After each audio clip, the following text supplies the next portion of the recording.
Ito na. Naku po, mga kababayan. Ay, ito nga ang ating pag-uusapan ngayon ay patungkol nga dito kay Chabit.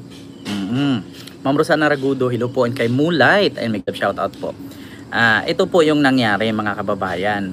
So ngayon po, meron akong ipakita sa inyo na isang video na kung saan ito po ay si complainant. Dapat lang mabilanggon ng habang buhay.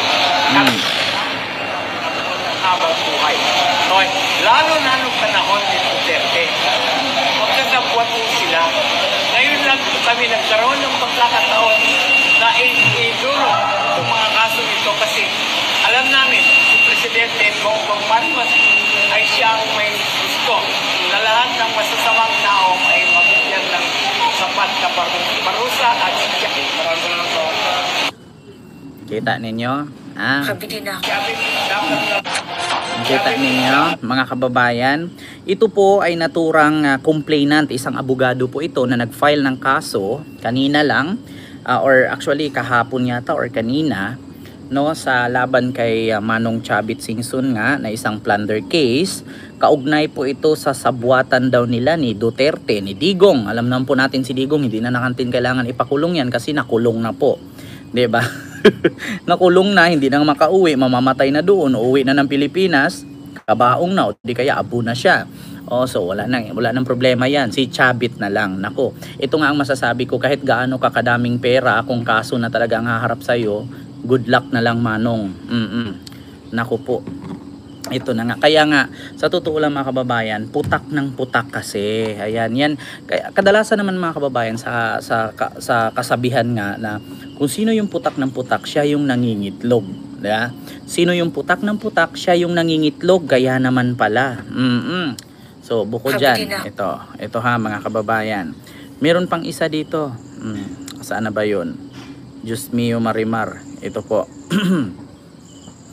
Ito po ha mga kababayan, pakinggan ninyo ha. Nagain ng reklamong plunder at grab ang mga magsasaka mula sa Narbacan, Ilocos Sur sa Office of the Ombudsman. Hindi kaugnay sa illegal na pag-okupa umano sa lupain sa Sulbec, Narbacan, na kilala ngayon bilang Santorini na isa kayong resort. Nangyari umanong illegal at overpriced na bentahan muna. Ang si Singson pa ang mayor ng Narbacan. Maliban kay Singson, kasama rin inireklamo sina Robert Dean Pambers, dating General Manager at Chief Executive Officer ng Philippine Tourism Authority o PTA. Los Beminda Ramos, Manager ng Narbacan Tourism Lodge at Caretaker ng Santorini, at Rosemary Hornacion, Provincial Environmental and Natural Resources o Penlo, Ilocos Sur, dating Vice Mayor at dating mga miyembro ng Konseho ng Narbacan.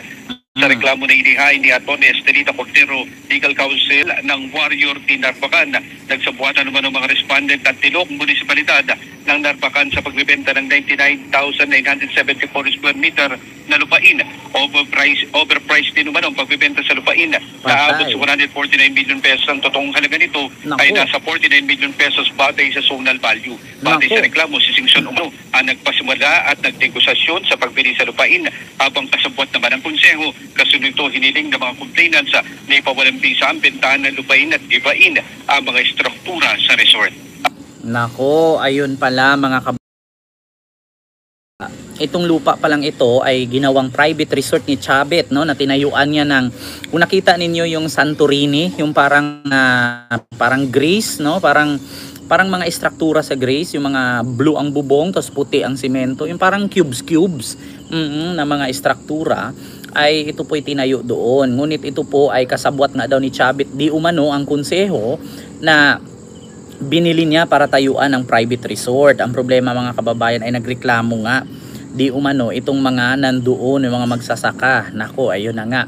At kasabwat nga daw di umano si Digong dito.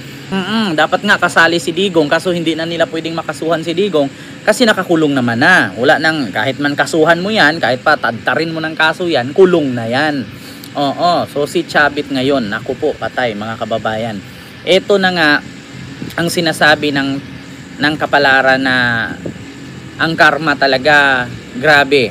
Kung naalala ninyo mga kababayan, noong nagrally itong taga Cebu na resign BBM, resign Bangag, Adik, Quick Leader, after nun ilang araw ay nilindol sila ng napakatinding lindol. Si BBM lang din naman ang tumulong kasi wala mang pumuntang Duterte doon kasi nakakulong nga naman si Digong. Tapos yung Davao naman, nagrally sila, nagkatay ng 200 kabaka. After nung nagkatay sila ng 200 kabaka, ay nasunog naman sila, 'di ba? Kasi ayon sa Biblia nga, no, hindi po ito magandang pangitain pag mga ganitong klaseng Tapos after nun, nung nasunugan sila, tumulong si PBBM, pumunta doon, inutusan ni Sara na kapag may ibinigay daw tulong, huwag tanggapin. Ayun, nilundol naman sila. Naku, grabing dilubyong nangyayari sa mga DDS. Parang ata ito parang dilubyong pang DDS lamang. Kasi kadalasan naman sa mga binabagyo, nililindol, 'di ba, nasusunugan ay puro DDS. Sa bagay, pag mga bubunga naman, 'di ba? Kasi kung matalino 'yan, hindi yan masunugan, hindi yan malilindulan. Kasi bakit? Siyempre matalino ka O kung bubo ka, talagang apektado ka. 'Di ba? Kita ninyo, ayan na nga mga kababayan. Diyos ko.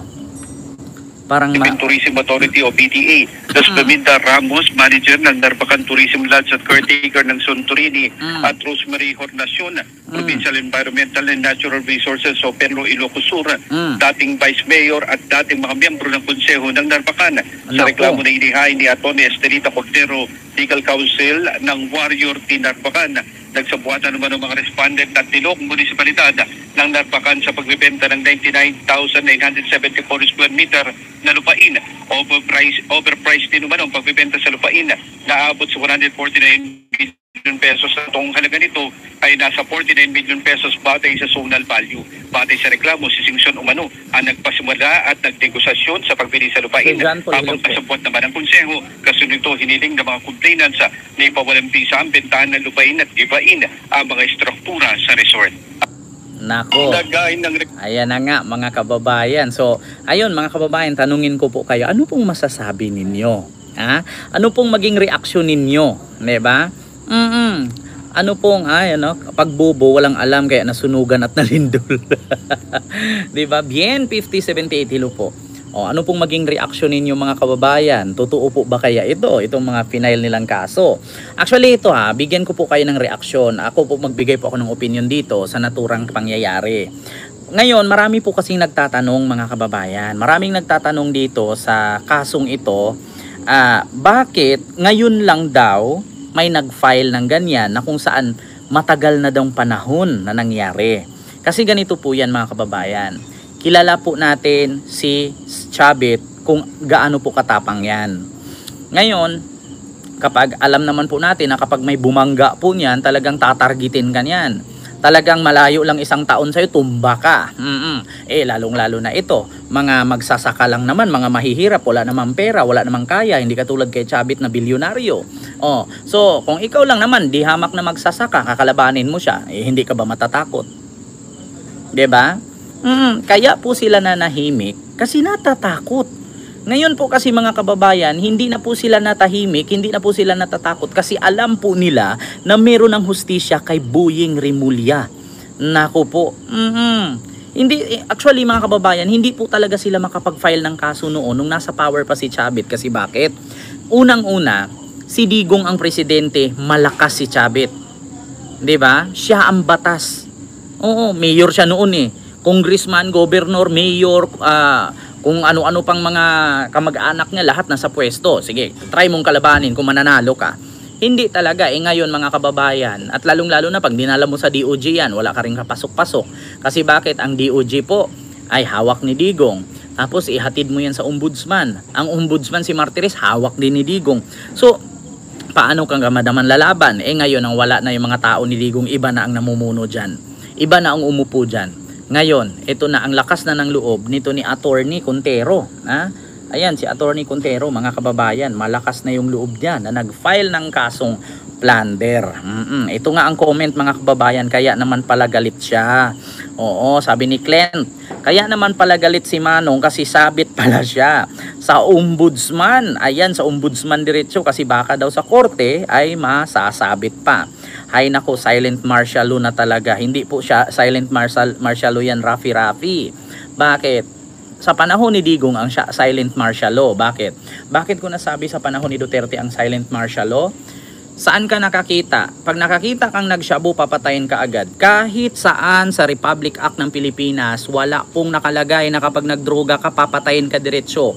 Ang nakalagay po sa Republic Act, sa batas ng Pilipinas, sa Philippine Constitution, kapag nagdroga ka, arestuhin, hulihin, ikulong, kasuhan. Pag hindi ka nanalo, reklusyon perpetua, makulong ka habang buhay. Ganun po yun. Wala po sa batas natin na pag nakita kang nagnakaw, shoot to kill. Wala pong ganun. Diba? Yun po ang totoong silent martial law. Kaya nga sabi ng isang abogado sa Cebu na nakabase na si Attorney Regal Oliva na dating iniendorso ni Digong at ngayon binanatan na siya, na ang sabi nga niya, si Digong nung nasa power pa, maraming pinakulong na hindi binigyan ng pagkakataong magsalita. Pero ngayong siya ang nakulong, maraming humihingi ng hustisya. Kita nyo yan? Nung nakulong si Digong, ang sabi ng mga DDS, Lord, tulungan mo si Digong. Pero nung si Digong ang presidente, anong sabi niya? Stupid ang God. Kaninong Lord kayo manghingi ng tulong? Kay Kibuloy? Kumusta na si Kibuloy ngayon? Diba? Yan ang tanong. Nung panahon na si Digong ay presidente pa, ang sabi niya, stupid ang God. Tapos ngayong nakulong si Digong, ang sabi ng mga DDS na bobo, na supporter niya, Lord, kaawaan mo si Tatay Digong. Saan kayo nakakita tawagin mong tatay tas hindi kayo magkamukha ni Sarah? 'Di ba? Ang lakas ng loob ng tawagin mong tatay tas hindi kayo kamukha ni Sarah. Hindi ba kayo nahihiya kay Sarah? Kamistisan 'yan. Tas tawagin mong tatay. 'Di ba? Kita nyo 'yan. Huwag po kayong tumawa, ha? Oo, Ma'am G Divine, ayun, may love shout out po. Anong silent martial law? Tama lang 'yan. Ngayon kailangan ng tulungan ang Pangulo kasi di niya kayanin kung mag-isa lang, may banta pa ang buhay ng pamilya. Kaya nga po Sir John Rick Mahayag, diba Ma'am Rian and kay Mulay, in fairness maganda nga ang Gaga.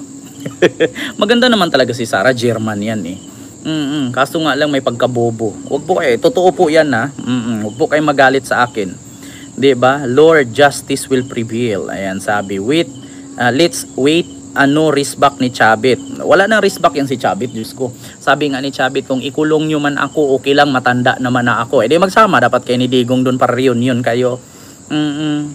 Nagkaroon na sila ng lakas. Alam na des. Aasahan mo na yung galawan. Alam na des. Silent martial law talaga. Alam nyo mga DDS, no? Yung salitang silent martial law, yun yung patayin ka na walang due process. Yung ikukulong ka nang hindi dinadaan sa ombudsman at sa DOJ. Alam nyo ba yung salitang silent martial law? Alam nyo, minsan mga DDS, nakakita lang kayo ng palabas sa TV, sasabihin nyo agad, ganito ang nangyayari, ganyan ang nangyayari. Alam nyo ba yung salitang silent martial law? Yung silent martial law, yung katulad kay Digong noon. Diba, nagdeklara siya ng tukhang. Dati, ang sabi nila, peaceful sa panahon ni Digong. Walang adik, walang rapist, walang magnanakaw. Sino ba namang magtangkang mangrip, mag-adik at magnakaw na kahit ikaw nga mismo lalabas ka sa gabi makahubad, mapagkamalan kang adik, matutukhang ka? 'Di ba? Yun ang silent martial law. Nung panahon ni Digong, sabihin nila, napakalinis ang Maynila. Paano hindi man linis ang Maynila at ang Pilipinas? 2019 pandemic yun, bawal lumabas, tanga. 'Di ba? Mga DDS, tigil kung kulang kayo sa tulog, ikain nyo yan kung gutom kayo. Gutom at puyat lang yan. 'Di ba? Malinis ang Maynila nung 2019, malamang ikaw ba man isang taon di ka palabasin, talagang walang gulo, walang air pollution, 'di ba? Walang sasakyan babiyahe. Bawal nga lumabas Tapos ang sabi pa nila, sa Davao daw. Safe ka sa Davao pag naglakad ka ng hating gabi. Ay putang ina, sino ba namang maglakad ng hating gabi, tulog na yung tao, 'di ba? So tigil-tigilan nyo nga ako. Safe sa Davao pero nandun lahat ng drug lords. Sino ba si Sammy Tan? Ay si Sammy Uy, Charlie Tan, Kenneth Dong, Michael Yang, nasa Davao lahat yan. Baka pwede yung tanungin si Pulong kung sino yan. 'Di ba? Baka hindi kilala ni Pulong yan. Huwag niyong sabihin na si Pulong may Alzheimer. 'Di ba? Si Digong lang ang nagka-Alzheimer nung nakasuhan. 'Di ba? Alam niyo DDS, ganito lang yan. Maniniwala lang ako na ang DDS ay matalino kung mapalaya ninyo si Duterte. Yun lang. Baka nakalimutan ninyo ako yung naghamon. Pag nakalaya si Digong, magligilit ako ng leeg. 8 buwan na po. Mag-iisang taon na. walang Duterteng nakauwi. Realize ko hindi man kami magkamukha ni Sara, bakit ko tatawaging tatay? 'Di ba? Hindi na makalaya 'yun, Diyos ko po. Wilfred Lim, may love shout out po, and kay Ma'am Gina Villaruel. Nako. Bukod diyan mga kababayan, ito pa. Bukod diyan na ang sabi ay kakasuhan si Chabet.